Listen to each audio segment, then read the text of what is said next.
Hello everyone, good morning all. आपल्या super Maugham या YouTube चॅनलवर तुमच्या सगळ्यांचं अगदी मनापासून स्वागत. आणि आज सोमवार असल्यामुळे मी व्हाईट कलरची कुर्ती वेअर केली आहे.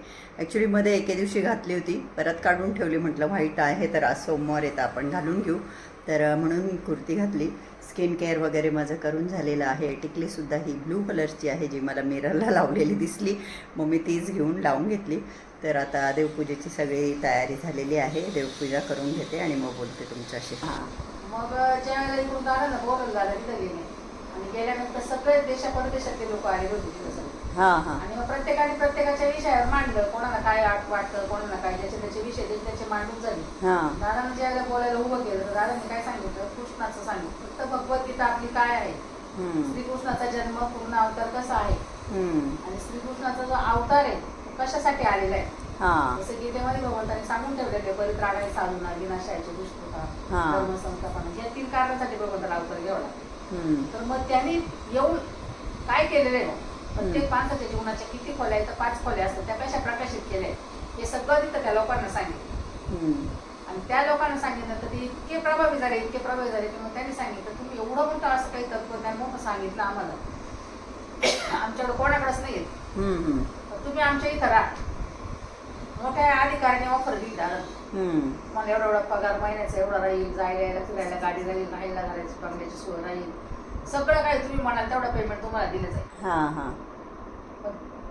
सगळ्या गोष्टींना दादांनी काय केलं, नम्रतेने त्यांना नाकारलं. कारण काय नाकारलं की जे काही कृष्णाचे विचार, कृष्णाचं मी जीवन सांगितलं, हे कुठं झालं, कृष्णाचा अवतार कुठं झाला, रामाचा अवतार कुठं झाला, भारतात झाला. मग ज्या भारतामध्ये त्यांचे अवतार झाले तर त्या भारतातल्या लोकांना तर ते कळली पाहिजे ना, गीता काय आहे, कृष्ण काय. बरोबर, त्यांना आधी सांगतो. मी इथं राहू शकत नाही, तिथं राहून मी तुमच्यापर्यंत सगळं पोहोचवी, पण मी तिथं राहणार. जेवढी मोठी ऑफर कुणी सुद्धा राखवू शकणार नाही. जसं रामाच्या काळामध्ये रामाने 3 राज्यांचा त्याग केला, आपण सांगतो, अयोध्येचा केला, किष्किंधेचा केला, लंकेचा केला. कृष्णाने कृष्णाच्या 12व्या वर्षामध्ये कंसाला मारल्यानंतर सगळं गादीच त्याच्याकडे येत होती. तर त्यावेळेला त्यांनी उग्रसेनाला, म्हणजे कंसाच्याच वडिलांना ते राज्य दिलं. आपण त्यावेळेला त्या काळामध्ये शक्य झालं, आपण म्हणतो देवच होते, देवच होते. पण आजच्या काळामध्ये, ह्या 20व्या शतकामध्ये, 19व्या शतकामध्ये दादांनी हे केलं की एवढी मोठं ऑफर येऊन सुद्धा त्यांनी ती नाकारली. आणि भारतात मी असं काम उभं करेन, त्या भारतातला माणूस तेजस्वी जगला पाहिजे, त्याला कृष्ण काय, कृष्णाचा अवतार काय हे त्याला कळलं पाहिजे. म्हणून त्यांनी भारतात येऊ, त्यावेळेला त्यांच्या डोक्यामध्ये येईल की मी असा माणूस उभा करत. त्यांनी हे सगळं त्यांनी कृष्णाचे अवतार स्वतःच्या जीवनात आचरून इतरांना सांगायचा प्रयत्न केला पाहिजे. ते माणूस एकत्र कसा येईल, काय कोणत्या ठिकाणी येईल, त्याच्यासाठी काय काय करावं लागलं ना, तेवढं दादा आदिवासींमध्ये गेले, गिरिवासींमध्ये गेले, ह्या लोकांमध्ये कोण गेले का आतापर्यंत, कधी ऐकले का. प्रत्यक्षात त्यांच्यामध्ये जाऊन त्यांच्या जीवनामध्ये परिवर्तन घडणं एवढं सोपं नाही. माणूस बदलणं म्हणजे सगळ्यात अवघड गोष्ट आहे. आणि म्हणून कोणत्याच तत्ववेत्याने ना माणूस बदलण्याचा कधीच विडा हातात उचलला नाही, फक्त दादाने उचलला. आणि मग त्यांनी सांगितलं की मी माणसाला अशी प्रकारची त्याची तेजस्विता त्याच्यामध्ये निर्माण करतो. ते करण्यासाठी दादांना वयाच्या 80 वर्ष काय काय म्हणून करावं नाही. नंतर मागायचं नाही, कोणाकडनं काही घ्यायचं नाही, कोणाला मागू पण द्यायचं नाही. जेवढे लोक उभे केले त्यांच्यामध्ये हे पण वृत्ती काढवायची त्यांची, त्यांनी पण कोणाकडे मागितलं नाही पाहिजे. निस्वार्थ तुला जायचंय. आता 6 दिवस भक्तीपिरीला जाणारा माणूस आहे, त्याला पहिली भक्तीपिरी काय माहिती होतं, काय होतं काय नाही. त्याला जायचंय तर तुला काय तिथं सांगायचंय, तो म्हणायचं मी काय सांगू दादा, तुमच्या एवढं तत्व आता मला सांगता येणार नाही, काहीच करता येणार दादा. म्हणजे काहीच करू नको, फक्त कपडे काळे करू नये, धुळीने कपडे भरून नको, काहीच करू नको, एवढं केलं तरी भरपूर. असं करत करत करत आज माणूस मोठं मोठं तत्व त्याची. एकादशी निमित्त या ताई माझ्याकडे भावफेरी करण्यासाठी आलेल्या आहे आणि तुमच्या लक्षातच आलं असेल, त्या ताई शास्त्री दादांबद्दल सांगतायत. जे काही शास्त्री दादांनी कार्य केलं त्याबद्दल त्या सांगत आहेत, जे तुम्ही ऐकलं आता व्हिडिओमध्ये. तुम्ही जेवण नाही केलं आहे मग सकाळचं? तुमच्या गोळ्या वगैरे असतात, तुम्ही त्या दिवशी बोलल्या ना. माहित नाही ना, खाली चक्कर मारून गेले का, काही खाऊन घेते थोडं. हो, गोळ्या असल्या की खावं लागतं ना. तर त्या दिवशी आले होते ना, मग त्या बोलल्या गोळ्या घ्यायच्या.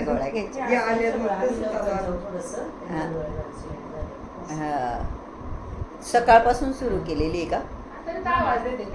मग असं टायमिंग पण असतं का, इतक्या वाज?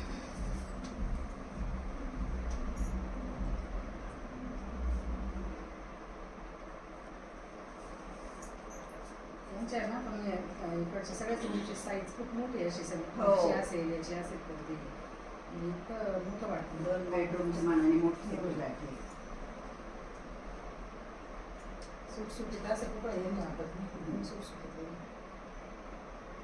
असंच हात लावतात का तुमच्या पायाला? नाही जय योगेश्वर. हो जय योगेश्वर. असं या पायाने बरं. करायचं. हा?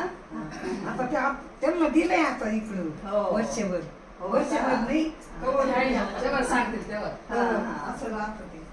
अहो, आम्ही सांगत होतो आम्ही शिकायला तिकडं हा. 11 वर्षी जात होतो. हो का? माझी भाऊ फिरीत चालू होती पण मी पायांमुळं हा ना. नाही जात थोडं चपला घालायला. काय झालं पायांना तुमच्या? माझी ती नाही स्वतःची खाजून येते. हो का? सोरस दिसते का पायांना तुमच्या? मग? मग मग काय? ट्रीटमेंट चालू असेल ना? मग सगळ्या गोळ्या औषध चालू आहे. चालू आहे ना. स्वाध्यायाची भाव फेरी करून गेल्या त्या ताई. बरं त्याचे नियम असतात, ते कुठे काही घेत नाही. पाणी फक्त अलाउड आहे, तर त्यांनी पाणी घेतलं. इव्हन चहा वगैरे त्या आता बोलला आज एकादशी आज काहीच नाही घ्यायचं, म्हणजे तो नियम आहे. तर त्या नाही म्हटलं, नाही तर मी चहा करत होते पण नाही बोलल्या त्या.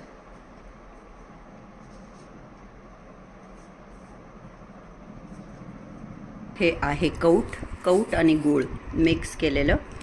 तर हे मी खाते. भरपूर असा गुळाचा चहा पिली मी, एक मोठा मग भरून. आणि त्यानंतर आता मी हे कौट आणि गूळ खाणारे. हेच माझं आहे उपवासाचं फराळ. आणि माझ्या आयब्रोज बऱ्यापैकी ग्रो झालेल्या आहे. तर मी जे कुर्ती घातलेली होती तिला जरा प्रॉब्लेम असल्यामुळे, नाहीतर चांगली कुर्ती होती, छान होती, पण तिला थोडा प्रॉब्लेम होता. तिच्या दोन्ही बटन्सच्यामध्ये सारखा गॅप पडत होता. त्याच्यामुळे मग मी चेंज केलं आणि आता सोसायटीच्या सलॉनमध्ये म्हणजेच प्रतिभाकडे चाललेली आयब्रोज करायला. तर त्या ताईंनी मला स्वाध्यायवाल्या इथे लावलं. मला इथे आवडत असतं हळद कुंकू, पण त्यांनी इथे लावलं. मग मी वर डबल होत होतं म्हणून मग मी वरचं पुसून टाकलं, खालचं ठेवलं. तर चला आता आयब्रोज करून येते. शेरू झोपला आहे मस्त. मी केव्हाची त्याची वाट बघते ॲक्च्युली. त्याला ना वेट फूड मी 4 वेळेस देत होते, टोटल 140 ग्रॅम. पण प्रतीक बोलला नको मम्मा एवढं नको देऊ. म्हटलं अरे काय झालं, त्याला आवडतं खूप. मग तो बोलला त्याला आवडतं पण मग तो हेल्दी होऊन जाईल. म्हटलं छान आहे ना, मस्त दिसेल गुबगुबीत. नाही म्हणे त्याच्या हेल्थसाठी चांगलं नाही. मग मलाही वाटलं का अरे हो बरोबर आहे. म्हणून मग मी 3 टाईम केला आता 120 ग्रॅम 710 ग्रॅम मी वेट फूड देते त्याला 3दा मिळून. तर त्याचं सेकंड मीलचा टाईम झाला आहे, पण तो काही उठायलाच तयार नाही. म्हटलं चला आयब्रोज करून येऊ, तोपर्यंत उठला तर मग आल्यानंतर देऊ त्याला सेकंड मील त्याचं वेट फूड. आणि मी माझ्या बॅगचा बेल्ट लावून नाही आली. आता पुष्कळ 4.5 महिने झाले. मलाच आता खराब वाटतं की आता किती दिवस लावायचा. 6 महिने तर तसं मला लावायला लावलं आहे डॉक्टरांनी, पण मी आता थोडं अवॉइड करायला लागली बेल्ट. इथे जायचं होतं मग काही नाही लावला. केल्या मी नेहमीप्रमाणे आयब्रोज, ॲपरली, फोरहेड. एक मन वाटलं होतं की पेडिक्युअर करून घेऊ, परंतु परत कॅन्सल केलं. असे प्रतिभा खूप बिझी आहे आता सध्या, वेडिंग सीझन असल्यामुळे. मग तिला म्हटलं एक 8-10 दिवसांनी येईल मी, तेव्हा पेडिक्युअर वगैरे करून घेईल. तर चला बघते आता शेरू महाराज उठले की नाही. छान केल्या प्रतिभाने आयब्रोज.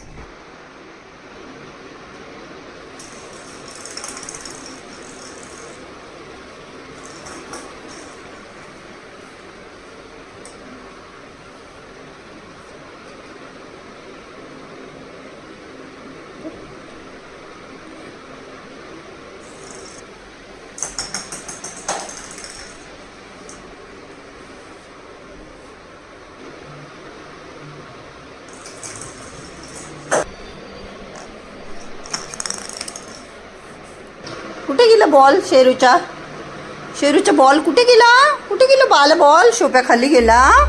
मी काढून देऊ का शेरूला? माझ्या शेवनाचा बॉल कुठे गेला गो बाई?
अशा काही पद्धतीने मस्तपैकी शेरू बॉल खेळतोय. छान केव्हाचा तो मस्त एकटाच बॉल खेळतोय आणि खूप छान वाटतंय मला हे बघून की तो बॉल खेळतोय त्याचं एकटा.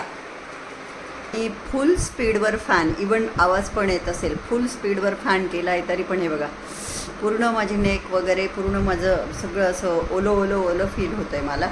हेअरसुद्धा मी वर असे केले की गरम होऊ नये, परंतु प्रचंड उष्णता वाढली. तो बिचारा शेरू बेसिनमध्ये जाऊन बसेल, नाही तर काय करेल, एक तर बाथरूमच्या बाहेर एक तर बेसिनच्या बाहेर, बेसिनमध्ये बाहेर नाही, बेसिनच्या डायरेक्ट मध्ये बसतो. आता तो प्रचंड गरम होतो आहे मला. आता 4:45 वाजत आले. मला शिवलीला अमृत वाचायचं आहे, प्लस हनुमान चालिसाचं 7 वेळेस पठण करायचं आहे. तर म्हटलं 5-5:30 झाले की मग आपण देवपूजा करायला बसू, वाचन वगैरे करायला बसू आणि नंतर मग उपवास सोडायचं. बघू काय खायचं, काय करायचं, काय नाही. कोण झोपतं एवढं, कोण झोपतं एवढं? काले बाला किती काय करते माझी छेडुडी. किती झोपला तू बाळा? कुठे ओलाहून आला आणि बाथरूमच्या बाहेर झोपलेला होता ना. आता मी इथे लसूण सोलते. महाराज आले, आता लसूण ठेवून देते, कारण लसूण यांच्यासाठी चांगला नसतो. आणि जसं मी तुम्हाला सांगितलं, मी आधी शिवलीला अमृतचा 11वा अध्याय वाचून घेतला आणि आता 7 वेळेस मी हनुमान चालिसा वाचणार आहे.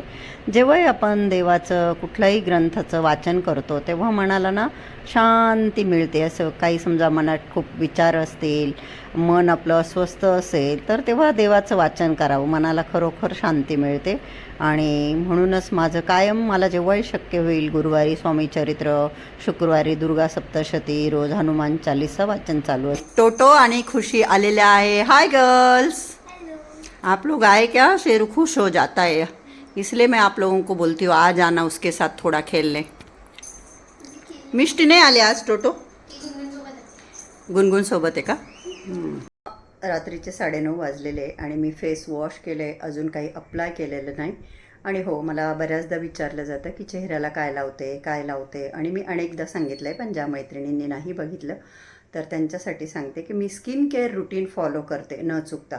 म्हणजे सकाळी उठल्या तर मी जस्ट पाण्याने फेस वॉश करते, पण जेव्हा आंघोळ करते तेव्हा फेस वॉश वापरते मामाअर्थचं, आणि तुम्ही कुठलंही माइल्ड वापरू शकता. त्यानंतर मी डर्माकोचं विटॅमिन सी सिरम अप्लाय करते, जे की आपल्या चेहऱ्यावर पुढचं काम करतं. त्यानंतर मी डॉट अँड कीचं मॉइश्चरायझर अप्लाय करते आणि डॉट अँड कीचं सनस्क्रीन अप्लाय करते. ते मी साधारण माझी जेव्हाही आंघोळ होत असेल 10, 10:30, 11 तेव्हा करते स्किन केअर रुटीन. परत दिवसभर मी काही करत नाही, खरं सांगते. पूर्वी मला सवय होती संध्याकाळ झाल्यावर परत हातपाय धुवायचे, परत स्किन केअर करायचं, पण ते मी आता गेले कित्येक वर्ष झाले सोडून दिलं. मी देवाचं काही संध्याकाळी आरत्या वगैरे करायच्या असतात तेव्हा पाय धुते, हात धुते, चेहऱ्याला काही करत नाही. हो, झोपताना मात्र मी परत चेहरा स्वच्छ धुते, आता जसा की धुतला आहे.